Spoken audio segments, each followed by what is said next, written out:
മത്തങ്ങ കറി ഉണ്ടാക്കാനായിട്ട് വാങ്ങിച്ചതിൻ്റെ ബാക്കി കുറച്ച് മത്തങ്ങ ഇരുന്നതാണ്. അപ്പോൾ അതുകൊണ്ടൊരു പാൽപ്പായസം ഉണ്ടാക്കിയാലോ എന്ന് കരുതി. മത്തങ്ങ തൊലി ചെത്തി ചോപ്പറിനകത്തിൽ ദാ ഇങ്ങനെ ചീകി എടുക്കുക. ഇനിയൊരു പാനടുപ്പിൽ വെച്ച് കുറച്ച് നെയ്യ് ഒഴിക്കുക. ഈ നെയ്യ് ഞാൻ വീട്ടിൽ തന്നെ തയ്യാറാക്കിയ നെയ്യാണ്, നല്ല ശുദ്ധമായ നെയ്യാണ്.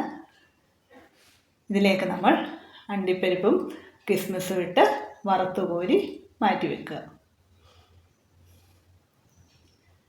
ഇനി നമുക്ക് നമ്മൾ ചോപ്പ് ചെയ്ത് വെച്ചിരുന്ന മത്തങ്ങ ഇതിലേക്ക് ഇട്ട് നന്നായി വഴറ്റിയെടുക്കുക.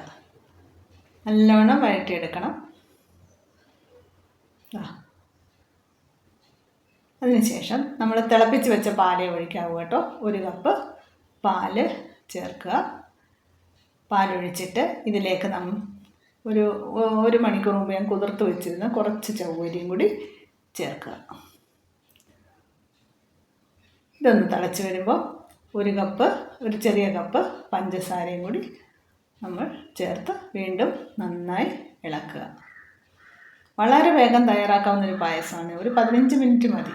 കാരണം കുതിർത്ത് വെച്ചിരിക്കുന്ന ചവ്വരിയല്ലേ, അത് വേകാൻ എളുപ്പമാണ്. പിന്നെ മത്തങ്ങയുടെ വേവും ഒന്ന് കുറുകി വരുമ്പോൾ 1 കപ്പ് പാലും കൂടി ചേർക്കുക.